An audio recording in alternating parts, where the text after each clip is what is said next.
If you are wondering if POCO F8 Pro has bloatware, then the answer is unfortunately yes. Just like on many other POCO phones or Xiaomi phones, we can find lots of different bloatware, lots of apps that are pre-installed for us, and unfortunately this is not an exception in this case.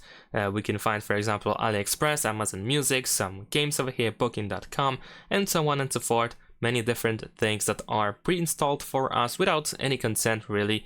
It's not like the phone asks you if you want to install these things, they just are installed, and unfortunately that's about it. Of course, you can uninstall these apps quite easily, you can get rid of them if you don't need them. At least many of them can be uninstalled.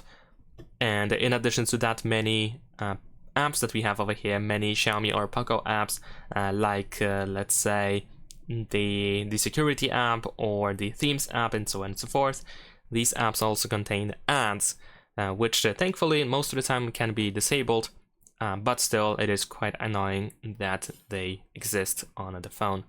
And that's pretty much it. Thanks for watching, leave a like and subscribe.